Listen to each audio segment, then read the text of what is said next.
Hello વિદ્યાર્થી મિત્રો, કેમ છો? મજામાં? તો આદર્શ ક્લાસીસમાં તમારું સ્વાગત છે. તો આજે આપણે ધોરણ 8 વિષય ગણિત ચેપ્ટર નંબર 4 માહિતીનું નિયમનની આજે આપણે વાત કરવાના છીએ, જેનો આજે લેક્ચર નંબર 4 છે. આ લેક્ચરમાં આપણે સ્વાધ્યાય 4.1ના દાખલા નંબર 3 થી 5ની ગણતરી કરીશું. અને આગળના 3 લેક્ચર તમે ના જોયા હોય તો પ્લેલિસ્ટમાં જઈને જોઈ આવી શકો છો. તમને સરળ ભાષામાં દરેક સમજણ પડી જશે. તો ચલો આજના લેક્ચરની શરૂઆત કરીએ. તો સૌપ્રથમ અહીંયા આપણા જોડે સ્વાધ્યાય 4.1નો દાખલા નંબર 3 છે. તો આપણે એની અહીંયા રકમ વાંચીએ અને પછી આપણે સિમ્પલી અહીંયા તેનું સોલ્યુશન મેળવીએ. તો નીચેની માહિતી માટે અહીંયા પાઈ ચાર્ટ તૈયાર કરો. કોષ્ટકમાં આપેલી વિગતો લોકોના પસંદગીના રંગ અંગેની માહિતી અહીંયા દર્શાવે છે. જેમ કે વાદળી રંગ કેટલા લોકોને પસંદ છે? અહીંયા તો 18 લોકોને વાદળી રંગ પસંદ છે. પછી લીલો અહીંયા 9 લોકોને પસંદ છે. પછી લાલ અહીંયા 6 લોકોને પસંદ છે. પીળો 3 લોકોને પસંદ છે. એમ કરીને અહીંયા 36 લોકોનો અહીંયા સર્વે કરવામાં આવ્યો છે. તો અહીંયા આપણે શું તૈયાર કરવાનું છે? પાઈ ચાર્ટ તૈયાર કરવાનો છે. તો જ્યારે પણ આપણે વર્તુળાલેખ તૈયાર કરવાનો હોય ત્યારે આપણે શું શોધીએ છીએ કે કેન્દ્ર આગળ કેટલો ખૂણો રચાય છે, અથવા એને આપણે એ પણ કહી શકીએ છીએ કે 360નો કેટલો ભાગ થાય છે. તો ચાલો આપણે અહીંયા શોધીએ. તો અહીંયા જો વાદળી રંગ કેટલા લોકોએ પસંદ કર્યો? અહીંયા 18 લોકોએ વાદળી રંગ પસંદ કર્યો. તો ઉપર આપણે 18 મૂકીશું અને નીચે કુલ કેટલા લોકોને સર્વે કરવામાં આવ્યો છે? તો ભાગાકારમાં આપણે કુલ લોકો મૂકીશું અહીંયા. તો 36 લોકોનો અહીંયા સર્વે કરવામાં આવ્યો છે. અને ગુણાકારમાં આપણે 360નો ભાગ શોધવાનો છે, એટલે ગુણ્યા 360. તો ચાલો આપણે કરીએ. તો અહીંયા જો 360 અને ભાગાકારમાં 36 છે, તો એ ઉડી ગયા અને ઉપર વધ્યા 10. તો 18 ગુણ્યા 10 કેટલા થાય? 180. તો આ આપણને 180 અંશનો ખૂણો મળ્યો, જે વાદળી રંગ છે એના માટે. પછી આપણે લીલો રંગ જોઈએ. તો લીલો રંગ 9 લોકોએ પસંદ કર્યો છે. ભાગાકારમાં અહીંયા કુલ લોકો તો 36 છે અને અહીંયા ગુણાકારમાં 360 અંશ. તો અહીંયા જો 360 ભાગ્યા 36 ઉડી ગયા, તો અહીંયા 10 વધ્યા. તો 9 ગુણ્યા 10 કેટલા થાય? અહીંયા 90. તો લીલો રંગ છે ત્યાં આપણે કેન્દ્ર આગળ 90 અંશનો ખૂણો બનાવશે. પછી લાલ રંગ કેટલા લોકોને પસંદ છે? અહીંયા 6 લોકોને લાલ રંગ પસંદ છે. કુલ લોકો અહીંયા 36 હતા અને ગુણાકારમાં 360 અંશ. તો જો 360 ભાગ્યા 36 ઉડી ગયા, તો અહીંયા 10 વધ્યા. 6 ગુણ્યા 10 કેટલા થાય? અહીંયા 60. તો આ આપણને મળ્યું 60 અંશ. પછી આપણે કરીએ અહીંયા પીળો રંગ કેટલા લોકોને પસંદ હતો? અહીંયા 3 લોકોને. ભાગાકારમાં કુલ 36 લોકો હતા અને ગુણ્યા 360 અંશ.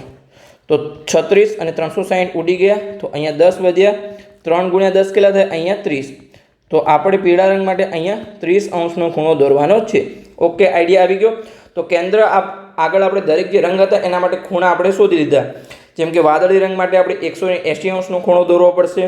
પછી લીલા રંગ માટે અહીંયા આપણે 90 અંશનો ખૂણો દોરવો પડશે. લાલ માટે આપણે 60 અંશ અને પીળા રંગ માટે આપણે અહીંયા 30 અંશનો ખૂણો દોરવો પડશે. તો ચાલો આપણે સિમ્પલી અહીંયા ખૂણો દોરી લઈએ. તો આ આપણા જોડે ઓલરેડી વર્તુળ દોરેલું છે. તો આમાં આપણે શું કરતા હતા? કોઈ પણ આપણે પાઈ ચાર્ટ દોરવા માટે પહેલાં અહીંયા આપણે ત્રિજ્યા લેતા હતા. કે સૌપ્રથમ અહીંયા આપણે ત્રિજ્યા લઈશું. તો આ જે કેન્દ્ર છે ત્યાં આપણે અહીંયા આસપાસ ક્યાંક કેન્દ્ર લઈએ, વચ્ચે આવે એવું આપણે પ્રયત્ન કરીએ અહીંયા. અને અહીંયાથી આપણે ત્રિજ્યા લઈએ. ચલો સીધી ત્રિજ્યા આપણે દોરવાનો પ્રયત્ન કરીએ. ઓકે, ચલો સમજી લઈએ કે આ આપણે અહીંયા ત્રિજ્યા છે. આઈડિયા આવી ગયો. હવે જો તમારે 180 અંશનો ખૂણો દોરવો હોય તો કુલ ખૂણો કેટલો છે? અહીંયા તમારો 360 અંશનો જે વર્તુળ છે એ. તમારે સિમ્પલી 180 અંશનો ખૂણો કરવો હોય તો અડધું વર્તુળ તમે કરી દો, તો એ તમારો કેટલો થઈ ગયો? અહીંયા 180 અંશનો ખૂણો થઈ ગયો. આ તમારો ખૂણો તમારો 180 અંશનો. ચલો આપણે લખી દઈએ અહીંયા 180 અંશનો ખૂણો છે. હવે તમે કહેશો કેમ કે અહીંયા કોણ માપકનો ઉપયોગ ના કર્યો? તમારે કરવો તો તમે કરી શકો છો. અહીંયા આ રહ્યો આપણા જોડે કોણ માપક. આપણે અહીંયા કેન્દ્ર પર મૂકીએ. જુઓ કેટલા અંશનો ખૂણો બનાવે છે. અહીંયા આપણે 0થી શરૂઆત કરી. આ રહ્યું તમારું 0 અને અહીંયા 180 અંશ. આઈડિયા આવી ગયો. થોડું ઉપર નીચે થાય છે કેમ કે મારે સીધી રેખા અહીંયા આવતી નથી. તમે તમારી ફૂલ પટ્ટીની મદદથી અહીંયા સીધી રેખા દોરશો એટલે 180 અંશનો ખૂણો આવી જશે. આઈડિયા આવી ગયો. તો આ સમજણ પડી ગઈ. તો ચાલો આપણે આગળ વધીએ. હવે 180 અંશ ખૂણો કોના માટે હતો? કયા રંગ માટે? તો આપણે રંગ પણ લખી દઈએ અહીંયા. તો વાદળી રંગ હતો. તો અહીંયા આપણે ઉપર લખીશું કે વાદળી રંગ. તો ચાલો આપણે લખી દઈએ અહીંયા વાદળી. ઓકે, પછી આપણે કયો ખૂણો દોરવાનો છે? અહીંયા લીલા રંગ માટે 90 અંશનો ખૂણો. તો હંમેશા હું તમને યાદ રખાવું કે જેમ કે 360 અંશ હોય તો 90 એનો કયો ભાગ છે? અહીંયા ચોથો ભાગ છે. અને જે 90 અંશનો ખૂણો હોય એ કેવી રીતે હોય? અહીંયા એલ આકાર હોય. તમને કોઈ પણ રીતે અહીંયા તમારો એલ આકાર હોઈ શકે છે. તો અહીંયા જો આ તમારી આ સીધી જે ત્રિજ્યા છે એમાં તમે આવી રીતે દોરી દો તો આ શું થઈ ગયું તમારો? આ એક ચોથો ભાગ થઈ ગયો તમારો. આ સાઈડ પણ ચોથો ભાગ જ છે કેમ કે આપણે વચ્ચેથી અહીંયા લાઈન દોરવાનો પ્રયત્ન કર્યો છે. તો આ આપણો 90 અંશનો ખૂણો થઈ ગયો. તો ચલો આ 90 અંશનો ખૂણો આ સાઈડ આપણે રાખીએ. અને કયો રંગ હતો? અહીંયા લીલો. તો અહીંયા લખીશું આપણે લીલો રંગ. અને તમારે ખૂણો ચેક કરવો તો ચેક પણ કરી શકો છો. ચલો આપણે આ જે કોણ માપક છે એના મદદથી પણ આપણે ચેક કરી લઈએ કે 90 અંશનો ખૂણો થાય છે કે નહીં. તો ચલો આપણે અહીંયા ચેક કરીએ ઉલટું કરીને. ઓકે, તો અહીંયા તમે જોઈ શકો છો. જો કેટલા અંશનો ખૂણો થાય છે તમારો? 90 અંશનો ખૂણો થઈ ગયો. એક્ઝેક્ટ દેખાય છે. ઓકે, આ જીરોમાંથી પસાર થયું અહીંયા અને અહીંયા 90. આ સાઈડ પણ 90 છે અને આ સાઈડ પણ 90 છે. બંને સાઈડ અહીંયા 90 અંશના ખૂણા છે. તો ચલો આપણે આને કોણ માપકને હટાવી લઈએ. ચલો હવે આપણે જે ખૂણા દોરવાના છે બંને એમાં તમારી કોણ માપકની જરૂર પડશે. પણ જ્યારે પણ આવા તમારા સાવ સરળ ખૂણા હોય 180 અંશનો ખૂણો દોરવો હોય અથવા 90 અંશનો ખૂણો દોરવો હોય તો ત્યારે તમારે કોણ માપકનો ઉપયોગ કરવાનો નથી. તમારે ડાયરેક્ટ દોરી દેવાનું છે કે 90 છે તો 360નો ચોથો ભાગ અને 180 છે તો 360નો અડધો ભાગ. તો તમારે અહીંયા સમય પણ બચશે અને તમે સરળતાથી અહીંયા દોરી શકશો. હવે તમારા કયા ખૂણા છે? તો 60 અંશનો ખૂણો છે એક અને એક છે અહીંયા 30 અંશ. તો આ બંનેમાં અહીંયા આપણે કોણ માપકનો ઉપયોગ કરવો પડશે. તો આ જે આપણો એક 90 અંશનો ભાગ વધ્યો છે એમાં એક આપણે 60 અંશનો ખૂણો દોરવાનો છે અને એક 30 અંશનો. તો આપણે અહીંયા સિમ્પલી 60 અંશનો ખૂણો દોરીએ તો ઓલરેડી આપણને 30 મળી જશે કેમ કે એક જ આપણા માટે અહીંયા ખૂણો વધ્યો છે. તો ચલો આપણે અહીંયા દોરવાનો પ્રયત્ન કરીએ. આ જે કોણ માપક મૂકી દો ત્યાં જ આપણે અહીંયા મૂકી દઈએ પરફેક્ટલી. ઓકે, અહીંયા મુકાઈ ગયું છે. તો અહીંયા જો 0થી શરૂઆત કરીએ તો અહીંયા આ 30 છે અને 30થી આપણે આગળ વધીએ તો આ જો 10 20 30 40 50 અને એક્ઝેક્ટ આ જ 60 બને છે. તો તમે પહેલાં 60 પણ લઈ શકો છો, પહેલાં 30 પણ લઈ શકો છો. તો ચલો અહીંયા આપણે 30 છે ત્યાં આપણે અહીંયા દોરી લઈએ. તો આ આપણું સિમ્પલી થઈ ગયું 30 અંશનો ખૂણો અને એની જે બાજુનો ખૂણો છે એ આપણો કેટલો છે? અહીંયા 60 અંશનો ખૂણો છે. તમારે ચેક કરવું તો કરી શકો છો. ધારો કે અહીંયા તમે 0થી શરૂઆત કરો છો તો અહીંયા જો 10 પછી અહીંયા 20 અહીંયા 30 અહીંયા 40 આ છે 50 અને જે આપણે 30 અંશનો ખૂણો દોર્યો તો ત્યાં તમારું એક્ઝેક્ટ 60 થઈ જશે. એટલે કે તમારું 60 થઈ ગયું. તો ચલો આપણે કોણ માપકને હટાવી લઈએ અને આપણા જે ખૂણાના માપ છે કયો રંગ છે એ આપણે લખી દઈએ અહીંયા. તો 30 અંશ માટે કયો ખૂણો હતો? પીળો હતો. તો અહીંયા આપણે લખીશું પીળો. અને 60 અંશ માટે કયો કલર હતો? અહીંયા લાલ. તો અહીંયા આપણે લખીશું લાલ રંગ. તો સિમ્પલી તમે આવી રીતે અહીંયા કોણ માપકનો ઉપયોગ કરી અને પાઈ ચાર્ટ દોરી શકો છો. જે પણ આપણને પ્રશ્ન પૂછ્યો હતો પ્રશ્ન નંબર 3માં કે આ રંગો છે આટલા લોકોને પસંદ છે તો એના આધારે પાઈ ચાર્ટ દોરો. તો આપણે સિમ્પલી અહીંયા પાઈ ચાર્ટ દોરી દીધો છે. તો ચલો આપણે આગળ વધીએ અને આગળનો પ્રશ્ન આપણે અહીંયા સોલ્વ કરીએ. તો એમાં આપણને શું આપેલું છે? અહીંયા પ્રશ્ન નંબર 4. ચલો આપણે એની રકમ વાંચીએ અને સિમ્પલી સોલ્વ કરીએ. તો દાખલા નંબર 4 અહીં આપેલ પાઈ ચાર્ટમાં વિદ્યાર્થીઓ દ્વારા હિન્દી, અંગ્રેજી, ગણિતશાસ્ત્ર, સામાજિક વિજ્ઞાન અને વિજ્ઞાનની પરીક્ષામાં 540માંથી મેળવેલા ગુણ દર્શાવે છે. જેમ કે આપણને અહીંયા હવે શું આપેલું છે? ટકાવારી નથી આપેલી. આપણને પાઈ ચાર્ટ દોરીને આપેલો છે કે જેમ કે ગણિતશાસ્ત્ર માટે અહીંયા 90 અંશનો ખૂણો છે, પછી અહીંયા અંગ્રેજી માટે 55 અંશનો ખૂણો છે, હિન્દી માટે અહીંયા 70 અંશનો ખૂણો છે, પછી વિજ્ઞાન માટે અહીંયા 80 અંશનો ખૂણો છે અને સામાજિક વિજ્ઞાન માટે અહીંયા 65 અંશનો ખૂણો છે. તો હવે જે પાઈ ચાર્ટ આપેલો છે એના આધારે આપણે અહીંયા જે નીચે પ્રશ્નો આપેલા છે એના આપણે જવાબ આપવાના છે. તો પહેલો પ્રશ્ન આપણને પૂછ્યો છે કે કયા વિષયમાં વિદ્યાર્થીઓએ 105 ગુણ મેળવ્યા છે. હવે આપણે આ કેવી રીતે શોધીશું? તો આ તો સાવ સિમ્પલ જ છે. તમારે ખાલી અહીંયા ત્રિરાશિ લગાવવાની છે. કેમ કે જો કુલ કેટલા ગુણ છે અહીંયા તમને રકમમાં આપ્યું છે કે કુલ અહીંયા તમારા 540 ગુણ છે. હવે આપણો કુલ આખો જે વર્તુળ હોય એનો ખૂણો કેટલો હોય? 360 અંશનો. તો આપણે લખીશું કે 540 ગુણ હોય તો 360 અંશ. તો 105 ગુણ માટે કેટલા અંશનો ખૂણો બને? તો જે પણ આપણને આ 5માંથી ખૂણો મળશે એ વિષય આપણા માટે હશે. તો ચાલો આપણે અહીંયા ગણતરી કરીએ. તો અહીંયા આપણે લખીશું પહેલા પ્રશ્નનો ગણતરી અહીંયા કે 540 ગુણ બરાબર અહીંયા 360 અંશનો ખૂણો થાય. તો અહીંયા 105 ગુણ માટે કેટલા અંશનો ખૂણો અહીંયા થશે? તો સિમ્પલી અહીંયા આપણો ગુણાકાર થશે. તો ચલો કરી લઈએ કે 105 ગુણ્યા અહીંયા 360 અને ભાગાકારમાં અહીંયા 540. તો અહીંયા જો શું આપણું અહીંયા ઉઠશે? તો જો 18 દુ 36 થાય અને 18 તરી 54 થાય. તો પહેલાં તો અહીંયા 0 0 ઉડી ગયા, પછી 18 દુ 36 અને 18 તરી 54, તો અહીંયા 2 અને 3 વધ્યા, પછી 105 ભાગ્યા 3 કે ઉડે છે. ચલો આપણે કરીએ, અહીંયા ભાગાકાર કરી લઈએ. મને તો ખબર છે અહીંયા 35 વડે ઉડે છે, પણ તમારા માટે અહીંયા તમને ખબર ના પડે તો તમારે સિમ્પલી સાઈડમાં ભાગાકાર કરવાનો છે. જેમ કે અહીંયા જો 3 તરી 9 થશે, કેમ કે 1 વડે ભાગ ચાલશે નહીં, તો 1 શેષ વધી, ઉપરથી 5 ઉતાર્યા અને 3 5 15. તો તમે આવી રીતે ભાગાકાર કરી અને જવાબ મેળવી શકો છો કે 3 ઉડી ગયા, તો અહીંયા 35 વધ્યા અને હજુ અહીંયા ગુણાકારમાં 2 છે, તો આપણને અહીંયા 70° ખૂણો મળ્યો. હવે આપણે જોઈ લઈએ કે કયા વિષયમાં 70° ખૂણો મળ્યો હતો. ખૂણો આપણને પાઈ ચાર્ટમાં આપેલો છે, તો એમાં આપણે 105 ગુણ મેળવ્યા છે. તો ચાલો આપણે જોઈએ અહીંયા. તો જો આ રહ્યો હિન્દી વિષયમાં અહીંયા 70° ખૂણો છે, તો આપણને આઈડિયા આવી ગયો. પહેલા પ્રશ્નનો જવાબ મળી ગયો કે કયા વિષયમાં વિદ્યાર્થીઓએ 105 ગુણ મેળવ્યા હશે. તો ચાલો આપણે નીચે આન્સર લખી દઈએ અહીંયા. તો અહીંયા આપણે લખીશું કે હિન્દી વિષયમાં વિદ્યાર્થીઓએ 105 ગુણ મેળવ્યા છે. હવે આપણે અહીંયા બીજો પ્રશ્ન જોઈએ અને એનો આપણે અહીંયા જવાબ આપવાનો પ્રયત્ન કરીએ. તો બીજો પ્રશ્ન આપણને શું પૂછ્યો છે કે હિન્દી વિષય કરતાં ગણિતશાસ્ત્રમાં વિદ્યાર્થીઓએ કેટલા વધારે ગુણ મેળવ્યા છે. તો હવે જો હિન્દી કરતાં ગણિતમાં કેટલા વધારે ગુણ મેળવ્યા છે એ આપણે અહીંયા શોધવાનું છે. તો હિન્દીમાં કેટલા અંશનો ખૂણો બનાવે છે? અહીંયા 70°. અને ગણિતમાં કેટલા અંશનો ખૂણો બનાવે છે? 90°. તો આ પ્રશ્નને તમે બે રીતે ગણી શકો છો.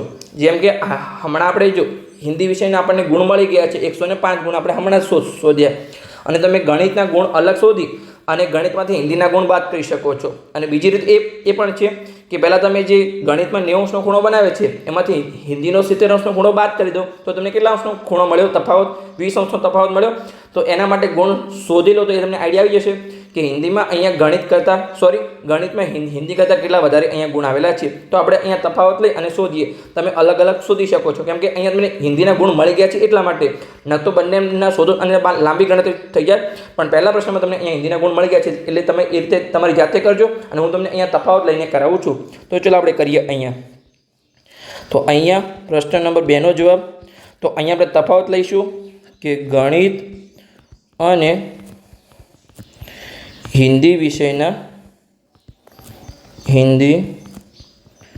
વિષયના ગુણનો ખૂણાનો તફાવત, વિષયના ખૂણાનો તફાવત. તો જો ગણિતમાં 90° ખૂણો હતો અને હિન્દીમાં અહીંયા 70° ખૂણો હતો, તો તફાવત આપણને 20° મળ્યો. તો હવે આપણે શોધી શકીએ. શું શોધી શકીએ આપણે અહીંયા? તો અહીંયા લખીશું કે 360° ખૂણો હોય તો ગુણ હોય 540 ગુણ. તો જો 20° હોય તો કેટલો ખૂણો થાય? તો આપણને સિમ્પલી અહીંયા ગુણ મળી જશે કે ગણિતમાં કેટલા ગુણ અહીંયા વધારે છે, કેમ કે ગણિતનો ખૂણો મોટો છે એટલા માટે. તો અહીંયા આપણે લખીશું, ત્રિરાશિ મૂકીશું, તો 20 ગુણ્યા 540 થશે અને ભાગાકારમાં 360 આવશે. તો હવે ફરીથી તમને આઈડિયા આવી ગયો કે શું શું અહીંયા ઉડી જશે. તો જો 0 0 ઉડી ગયા, પછી 18 તરી 54 થાય અને 18 દુ 36 થાય, તો અહીંયા 3 આવશે, છેદમાં 2 આવશે. ફરીથી અહીંયા 20 ભાગ્યા 2 છે, તો 2 2 ઉડી ગયા, તો અહીંયા 10 આવશે અને 10 ગુણ્યા 3, તો અહીંયા 30 ગુણ આવશે. તો શું તમને આઈડિયા મળ્યો અહીંયા કે હિન્દી વિષય કરતાં અહીંયા ગણિતમાં વિદ્યાર્થીઓએ 30 ગુણ વધારે મેળવ્યા છે.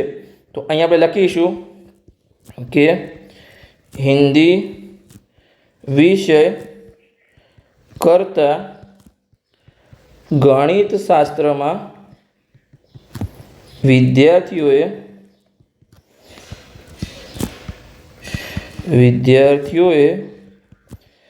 30 ગુણ વધારે મેળવ્યા છે. 30 ગુણ વધારે મેળવ્યા છે. અને તમે અલગ પણ કરી શકો છો. જેમ કે આપણે આગળ 70° માટે તો આપણે શોધ્યું કે અહીંયા હિન્દીમાં કેટલા ગુણ છે? 105 ગુણ. હવે તમે 90° માટે શોધશો તો કેટલો ભાગ થાય? 360નો ચોથો ભાગ, તો 540નો ચોથો ભાગ, તો આપણને અહીંયા 135 મળશે. તો પછી અહીંયા તમે 135માંથી અહીંયા 105 બાદ કરશો તો પણ તમને અહીંયા 30 ગુણ જ મળશે. તો તમે આવી રીતે પણ કરી શકો છો અલગ અલગ શોધીને. અને અહીંયા આપણે સિમ્પલી પહેલાં શું કર્યું, આ જે હાલ ગણતરી કરી એમાં કે આપણે ખૂણાનો તફાવત શોધ્યો અને પછી આપણે તફાવતના ગુણ ડાયરેક્ટ શોધી દીધા, તો એ આપણને અહીંયા 30 મળી ગયા. તો આઈડિયા આવી ગયો. બંને રીતે તમે બંને રીતે અહીંયા કરી શકો છો. તો ચાલો આપણે પ્રશ્ન નંબર 3 જોઈએ. સિમ્પલ એની રકમ વાંચીએ અને આપણે એનો જવાબ મેળવવાનો પ્રયત્ન કરીએ. તો પ્રશ્ન નંબર 3 ચાલો આપણે વાંચીએ. અહીંયા ચકાસો કે શું વિજ્ઞાન અને હિન્દી વિષયમાં મેળવેલ ગુણના સરવાળા કરતાં સામાજિક અને ગણિતશાસ્ત્રમાં મેળવેલ ગુણ વધારે છે. તો હવે કેમ મેં આગળ અલગ અલગ ના કરાવ્યું? જો અહીંયા મેં બીજા પ્રશ્નમાં અલગ અલગ કરાવ્યું હોય તો ઘણા વિદ્યાર્થીઓ શું કરત, અહીંયા પહેલાં વિજ્ઞાનના ગુણ મેળવશે, પછી હિન્દીના તો ગુણ એમને મળી ગયા છે અહીંયા 105 ગુણ, પછી આગળ ગણિતમાં પણ ગણતરી કરી કે એમને 135 ગુણ મળી ગયા છે. પણ અહીંયા સામાજિક વિજ્ઞાનના ગુણ શોધો, પછી અહીંયા વિજ્ઞાનના ગુણ શોધો, પછી અહીંયા વિજ્ઞાન હિન્દીનો સરવાળો કરો, અહીંયા સામાજિક અને ગણિતનો સરવાળો કરો, અને પછી જુઓ કે કયા સરવાળામાં ગુણ અહીંયા વધારે છે. તો એ તમારે કરવાની જરૂર નથી. કેમ કે હું તમને સમજાવું. આપણને અહીંયા પ્રશ્ન શું પૂછ્યો છે કે અહીંયા ચાલો આપણે રકમને રિમૂવ કરી અને પછી તમને સમજાવું કે અહીંયા હિન્દી અને વિજ્ઞાન વિષયમાં મેળવેલા ગુણ કરતાં અહીંયા ગુણનો જે સરવાળો છે એના કરતાં સામાજિક અને ગણિતશાસ્ત્રમાં મેળવેલ ગુણ વધારે છે. તો અહીંયા આપણે ખૂણાનો સરવાળો કરી લો, જેના ખૂણાનો સરવાળો વધારે હશે એના ગુણ વધારે છે. આઈડિયા આવી ગયો. કેમ કે અહીંયા ખૂણા શું દર્શાવે? સિમ્પલી માર્ક્સ જ દર્શાવે છે. તો વિજ્ઞાનમાં કેટલા છે? અહીંયા આ રહ્યો 80° ખૂણો છે. અને હિન્દીમાં કેટલા છે? અહીંયા 70. તો અહીંયા આપણે કરીશું કે 80° પ્લસ 70°. તો એ આપણે કેટલા થશે? અહીંયા 150° થશે. પછી આપણે જોઈએ કે સામાજિકમાં કેટલા છે? અહીંયા સામાજિકમાં 65 છે, 65°. અને પછી કયો છે? ગણિતશાસ્ત્ર. તો ગણિતમાં કેટલા છે? અહીંયા 90 છે. તો એ આપણને મળ્યો અહીંયા 155°નો સરવાળો. તો આપણને જે પ્રશ્ન પૂછ્યો હતો અહીંયા કે ચકાસો કે વિજ્ઞાન અને હિન્દીના જે વિષયમાં મેળવેલ ગુણના સરવાળા કરતાં સામાજિક વિજ્ઞાન અને ગણિતશાસ્ત્રમાં મેળવેલ ગુણ વધારે છે. તો કે હા, અહીંયા વધારે છે. કેમ વધારે છે? કેમ કે આપણે જે ખૂણા હતા એનો અહીંયા સિમ્પલી સરવાળો કર્યો તો આપણને જે સામાજિક અને ગણિતના ખૂણાનો સરવાળો 155 મળ્યો અને વિજ્ઞાન અને હિન્દીનો 150 મળ્યો. તો જેના ખૂણાનો સરવાળો વધારે છે, કેમ કે જે ખૂણો વધારે બનાવશે એમાં માર્ક્સ વધારે મેળવ્યા છે, ત્યારે જ અહીંયા પાઈ ચાર્ટમાં ખૂણો વધારે જ દર્શાવ્યો છે. આઈડિયા આવી ગયો. તો તમારે અલગ અલગ ગુણ શોધવા જવાની જરૂર નથી. ભલે તમને પૂછ્યા છે ગુણ, પણ આપણે અહીંયા ખૂણાના આધારે જવાબ મેળવી લીધો કે સામાજિક વિજ્ઞાન અને ગણિતમાં અહીંયા વિદ્યાર્થીઓએ જેનો સરવાળો છે એમાં વધારે ગુણ મેળવ્યા છે. તો આઈડિયા આવી ગયો. તો પ્રશ્ન નંબર 3 પણ આપણો પૂર્ણ થઈ ગયો. એની સાથે અહીંયા આપણો દાખલા નંબર 4 પણ પૂર્ણ થઈ ગયો. હવે આપણે દાખલા નંબર 5 તરફ આગળ વધીએ અને સિમ્પલી આપણે એની અહીંયા ગણતરી કરીએ. તો દાખલા નંબર 5માં આપણને શું આપેલું છે? ચલો રકમ વાંચીએ અને સિમ્પલી આપણે તેનું સોલ્યુશન મેળવવાનો અહીંયા પ્રયત્ન કરીએ. તો એક છાત્રાલયમાં જુદી જુદી ભાષાઓ બોલતા વિદ્યાર્થીઓની સંખ્યા નીચે મુજબ છે. તો અહીંયા પાઈ ચાર્ટ તૈયાર કરવાનો છે. ઓકે, તો જો ગુજરાતી બોલતા વિદ્યાર્થીની સંખ્યા કેટલી છે? અહીંયા 40 છે. પછી અંગ્રેજી બોલતા 12, ઉર્દૂમાં 9, હિન્દીમાં 7, સિંધીમાં 4 અને કુલ કેટલા વિદ્યાર્થી છે? અહીંયા 72. કેમ કે કુલની આપણી જરૂર પડશે. તો અહીંયા આપણે જો પાઈ ચાર્ટ બનાવવો હોય તો આપણે સૌપ્રથમ શું શોધીએ છીએ કે કેન્દ્ર પાસે કેટલો ખૂણો બનાવે છે. તો તમારે શોધવું હોય, જેમ કે અહીંયા ગુજરાતી માટે આપણે શોધવું હોય તો જે આપણે ગુજરાતી કેટલા વિદ્યાર્થીઓને પસંદ છે? અહીંયા 40 વિદ્યાર્થીને પસંદ છે. 40 ભાગ્યા કુલ કેટલા વિદ્યાર્થી હતા? અહીંયા મેં તમને હાલ જ કીધું કે કુલ અહીંયા 72 વિદ્યાર્થી હતા. તો ભાગાકારમાં કુલ આવશે અને ગુણાકારમાં શું આવશે? કેમ કે આપણે 360નો ભાગ શોધવાનો છે એટલે ગુણાકારમાં આપણે 360 મૂકવા પડશે. તો 360°. તો અહીંયા જો તમારી એક ટ્રીક અહીંયા તમને બતાવું છું કે જે 72 પંચા કેટલા થાય? તમારા 360 થશે. તમારે ગુણાકાર કરો તો કરી શકો છો. અહીંયા 72 પંચા 360. તો આ તમારે ડાયરેક્ટ ઉડાડી દેવાના છે. કેમ કે તમે અહીંયા ઉડાડો જશો તો દરેક જગ્યાએ તમને અપૂર્ણાંક મળશે. તો હવે તમે ગુણાકાર કરો સિમ્પલી 40 ગુણ્યા 5 તો 200 થઈ જશે. તો ગુજરાતી માટે અહીંયા આપણે 200°નો ખૂણો દોરવો પડશે. પછી આપણે જોઈએ કે અંગ્રેજી કેટલા વિદ્યાર્થીઓ બોલે છે? અહીંયા 12 વિદ્યાર્થીઓ. ભાગાકારમાં કુલ વિદ્યાર્થીઓ 72 છે અને ગુણાકારમાં અહીંયા 360 છે. તો આપણે ફરીથી અહીંયા ઉડાડી દઈએ કે 72 પંચા 360. તો અહીંયા 5 આવી ગયા.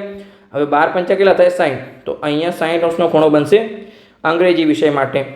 પછી ઉર્દૂ કેટલા વિદ્યાર્થી બોલે છે? અહીંયા 9 વિદ્યાર્થી. તો ભાગાકારમાં અહીંયા 72 અને ગુણાકારમાં અહીંયા 360. તમે આવી રીતે પણ કરી શકો છો 12 × 72, 9 × 72. પણ એક તમે કરશો તો તમને થોડું કન્ફ્યુઝન થશે. એના કરતાં તમે અહીંયા 72 ને 360 વડે ઉડાડી દો, અહીંયા 5 આવશે અને સિમ્પલી 9 પંચા અહીંયા 45 થઈ જશે. તો 45 ખૂણો મળી ગયો. જો તમે 9 × 72 કરો તો હવે તમારે 360 ને 8 વડે ભાગવા પડે, તો તમે ભાગાકાર કરવો પડે. એના કરતાં આપણે ડાયરેક્ટ અહીંયા 360 ને ઉડાડી દઈશું. પછી આપણે જોઈએ કે અહીંયા હિન્દી 7 વિદ્યાર્થીને પસંદ છે, ભાગાકારમાં 72. લો હવે તમે ભાગાકાર કરો 7/72 કે ઉડે છે કંઈ પણ ઉડતું નથી તો અહીંયા આપણે 360 વડે જ ઉડાડવું પડશે તો અહીંયા 360 અંશ તો 72 પંચા 360 તો 5 વડે ઉડી ગયા હવે 7 × 5 તો 35 અંશનો ખૂણો આપણને અહીંયા મળી જશે હિન્દી ભાષા બોલતા એવા વિદ્યાર્થીઓ માટે પછી આપણે સિંધી માટે જોઈએ તો 4 વિદ્યાર્થીઓને સિંધી પસંદ છે ભાગાકારમાં કુલ 72 અને ગુણાકારમાં અહીંયા 360 તો અહીંયા 72 પંચા 360 અને 4 × 5 તો અહીંયા સિમ્પલી 20 અંશ તો આપણે દરેક જે ભાષા બોલતા હતા એના માટે આપણે ખૂણા શોધી લીધા કેન્દ્ર પાસે કે ગુજરાતી માટે 200 અંશનો ખૂણો અંગ્રેજી માટે 60 ઉર્દુ માટે 45 હિન્દી માટે 35 અને સિંધી માટે અહીંયા 20 તો આપણે દરેક ખૂણા મળી ગયા તો ચલો સિમ્પલી હવે આપણે જે કોણ માપક છે એની મદદથી અહીંયા આપણે પાઈ ચાર્ટ બનાવી લઈએ તો આ આપણું એક વર્તુળ છે એમાં આપણે પહેલાં તો કેન્દ્ર લઈએ કે અહીંયા આપણે કેન્દ્ર લેવાનો પ્રયત્ન કરીએ કે વચ્ચોવચ્ચ આવે ઓકે હવે અહીંયા શું લઈશું આપણે ચલો ત્રિજ્યા લઈએ તો આપણે અહીંયા કોણ માપકની મદદથી ત્રિજ્યા આવશે ચલો ઓને આપણે લઈએ ઓકે ચલો કોણ તો આપણે સીધી અહીંયા ત્રિજ્યા આવે અને આપણે વર્તુળ પર અહીંયા સીધું દોરવાનો પ્રયત્ન કરીએ છું આ તમારું કેન્દ્ર અહીંયા થોડું આવે છે ઓકે ચલો આપણે થોડું કેન્દ્ર પર કેન્દ્ર લઈએ અહીંયા કોણ માપકનું કેન્દ્ર છે તે આપણે અહીંયા વર્તુળનું કેન્દ્ર લઈએ અને ત્યાંથી અહીંયા જે 0 અંશનો ખૂણો છે તે આપણે ત્રિજ્યા લઈએ અને હવે આપણે જે દરેક ખૂણા જોઈએ છીએ એ આપણે અહીંયા દોરી લઈએ તો સિમ્પલી જુઓ પહેલો આપણે સૌથી નાનો ખૂણો દોરીએ અહીંયા કયો છે 20 અંશનો સિંધી ભાષા માટે તો અહીંયા જે 20 અંશ છે તે આપણે લાઈન દોરી હવે તમારે ખૂણો ફેરવવાની જરૂર નથી તમારે કોણ માપકને ફેરવવાની જરૂર નથી કેમ તમે કહેશો કે આપણે 35નો ખૂણો દોરવો હોય તો 0થી કરી અને 35 જવું પડશે પણ ના જેમ કે અહીંયા જો આપણે 35 અંશનો ખૂણો જોઈએ છે હિન્દી ભાષા માટે તો અહીંયા આપણે શું કરીશું કે 20 છે એમાં તમે 35 ઉમેરો તો કેટલા થાય 55 તો સિમ્પલી આ 55 અંશનો છે તે આપણે અહીંયા લાઈન કરી દઈએ તો તમને વચ્ચેનો ખૂણો અહીંયા 35 અંશનો મળી ગયો આઈડિયા આવી ગયો આવી રીતે તમે આગળ જઈ શકો છો કેમ કે નાના નાના ખૂણા છે એટલે તમને 180માં આવી જશે પછી આપણે જોઈએ અહીંયા કે 45 અંશ છે તો 55માં 45 ઉમેરીશું તો કેટલા થશે આપણે અહીંયા 100 થશે તો આપણે અહીંયા 100 ક્યાં છે આ રહ્યું જો તો વચ્ચેનો ખૂણો આપણને અહીંયા 45 અંશ મળી ગયો પછી અહીંયા 100 અંશ મળી ગયો તો આગળ આપણે કયો ખૂણો જોઈએ છે 60 તો આપણે 100માં 60 ઉમેરીએ તો કેટલા થાય 160 તો આપણે 160 છે તે આપણે લાઈન કરી લઈએ ઓકે આઈડિયા આવી ગયો ચલો આપણે દરેકની જોડી લઈએ કેન્દ્ર સાથે તો અહીંયા આપણે જોડીશું ચલો કોણ માપકને આપણે અહીંયા હટાવીએ એક ખૂણો બાકી છે પણ એ હું તમને પછી સમજાવું ચલો હાલ આપણે કોણ માપકની સાઈઝને નાની કરી લઈએ અને આપણે સાઈડમાં અહીંયા મૂકી દઈએ તો આપણે દરેક ખૂણા દોરીશું તો પહેલો ખૂણો છે એ આપણને અહીંયા 20 અંશનો મળશે તો અહીંયા આપણે દોરી લઈએ કે 20 અંશ અને કયો ભાષા હતી અહીંયા સિંધી ભાષા હતી પછી બીજો ખૂણો કેટલો હતો આપણો અહીંયા 35 અંશનો હતો ભાષા કઈ હતી ચલો આપણે જોઈ લઈએ અહીંયા 35 અંશ માટે હિન્દી ભાષા હતી તો અહીંયા આપણે લખીશું કે હિન્દી ભાષા પછી આપણે જોઈએ કે ખૂણો કેટલો હતો અહીંયા આપણો 45 અંશનો હતો કે 35 ચલો આપણે ફરીથી જોઈ લઈએ ઓકે તો આપણો 45 અંશનો ખૂણો હતો અને ભાષા કઈ હતી આપણે અહીંયા ઉર્દુ તો અહીંયા આપણે લખીશું કે 45 અંશનો ખૂણો અને બહાર આપણે લખીશું અહીંયા ભાષા ઉર્દુ પછી આપણે જોઈએ કે આ ખૂણો કેટલો હતો અહીંયા 60 અંશનો અને કઈ ભાષા હતી અંગ્રેજી તો અહીંયા આ 60 અંશનો ખૂણો અને આપણે બહાર લખી દઈએ અહીંયા અંગ્રેજી ઓકે હવે જે ખૂણો વધ્યો એ કેટલો છે આપણો અહીંયા ગુજરાતી માટે તો ગુજરાતીમાં કેટલા ખૂણાની જરૂર છે 200 અંશ તો જે ખૂણો વધ્યો એ આપણો અહીંયા 200 અંશ છે હવે તમે કહેશો કે તમે અંદાજે લઈ લીધું છો માહિતી સાચી છે કે ખોટી છે ચલો હું તમને સમજાવું તો અહીંયા કોણ માપકને ફરીથી જે હતું ત્યાં જ આપણે મૂકીએ અહીંયા ચલો આપણે અહીંયા મૂકવાનો પ્રયત્ન કરીએ અહીંયા જે કેન્દ્ર હતું ત્યાં જ ઓકે ચલો આપણે હજુ થોડું મોટું કરી લઈએ ઓકે પરફેક્ટ તો આઈડિયા આવી ગયો હવે તમે કહેશો અહીંયા કે જો કોણ માપકમાં તમારા કયા ખૂણા હોય માત્ર અહીંયા 0થી લઈ અને 180ના જ ખૂણા હોય તો તમે 200 અંશ માપશો કેવી રીતે તો અહીંયા જો આ જે 180 છે એના પર કેટલું જાય છે અહીંયા આ 10 અને આ 20 આ 20 કયું એટલે કેટલા થાય અહીંયા 180 પ્લસ અહીંયા 20 તો કેટલા થાય 200 થઈ ગયા આઈડિયા આવી ગયો તો આ તમારો 100 છે 180 અને એના ઉપર પણ તમારે અહીંયા 20 અંશ છે તમને દેખાય છે આ રહ્યું જો આ તમારો 20 અંશનો ભાગ છે આપણે અહીંયા કોણ માપકને હટાવી લઈએ ચલો ડિલીટ જ કરી લઈએ કારણ કે હવે જરૂર નથી તો આઈડિયા આવી ગયો 180 પ્લસ અહીંયા 20 છે તમને 200 અંશનો ખૂણો ગુજરાતી ભાષા માટે મળી ગયો તો આપણે લખીશું અહીંયા ગુજરાતી તો તમે અહીંયા કોણ માપક હટાવ્યા વગર પણ દરેક ખૂણા શોધી શકો છો પણ તમને સરવાળા સાચા કરવા જોઈએ કેમ કે મારાથી જ હમણાં ભૂલ થઈ ગઈ હતી એકવાર હું ગણતરી કરતો હતો તો આ જે 45 હતું એમાં મેં 90 કરી દીધું, એટલે વિડીયો કટ કરવો પડ્યો અને ફરીથી વિડીયોને આગળ વધારવો પડ્યો. મેં વિડીયો બનાવતો ત્યારે જ ભૂલ થઈ હતી. ફરીથી તમને કદાચ દેખાડશે કે વિડીયો કટ થયો છે અહીંયા વચ્ચે ક્યાં, તો ફરીથી અહીંયા ગણતરી કરી છે. તો તમારાથી પણ અહીંયા ભૂલ થઈ શકે છે, કેમ કે ઓવર કોન્ફિડન્સમાં. જેમ કે મને ખબર હતી કે 55 + 45 તો 90 થાય, મેં 90 કરી દીધા, પણ થાય કેટલા 100. તો તમારે પણ આવી ભૂલ અહીંયા નથી કરવાની. આઈડિયા આવી ગયો? ભલે અહીંયા સાઈડમાં સરળ કરવો પડે તો કરી લેવાનો. અહીંયા 55 + 45 આપણે કંઈ નાના નહીં થઈ જઈએ સરળ કરવાનું, ભલે નાનો સરળ છે પણ સાઈડમાં કરી લેવાનું. અને જો તમને આવડતો તો તમારી ગણતરી એકવાર કરી લેવાની, ચેક કરી લેવાનું કે ઓકે 45 માં 55 કરીએ તો કેટલા થાય. ડાયરેક્ટ નહીં મનમાં વિચારી લો કે 90 થાય, તો તમારાથી પણ મારા જેવી અહીંયા ભૂલ થઈ શકે છે. તો બસ અહીંયા સિમ્પલી આપણો લેક્ચર પૂર્ણ થઈ ગયો. આપણો અહીંયા સ્વાધ્યાય 4.1 પણ પૂર્ણ થઈ ગયું. તો લેક્ચર સારો લાગ્યો હોય તો ચેનલને સબસ્ક્રાઈબ કરી શકો છો, તમારા મિત્રોને વિડીયો શેર કરી શકો છો, તો એમને પણ અહીંયા સરળ ભાષામાં ગણિત શીખવા મળે. તો મળીએ આપણે આગળના લેક્ચરમાં, જેમાં આપણે થિયરીનો ભાગ 2 લઈશું. જે આપણું સ્વાધ્યાય 4.2 પહેલાંની થોડી થિયરી છે એ આપણે અહીંયા બાકી છે, તો એની આપણે અહીંયા વાત કરીશું. પછી આપણે કેટલાક ઉદાહરણ છે એ લઈશું અને પછી આપણે અહીંયા સ્વાધ્યાય છે 4.2 ની આપણે ગણતરી કરીશું. તો મળીએ આપણે આગળના લેક્ચરમાં.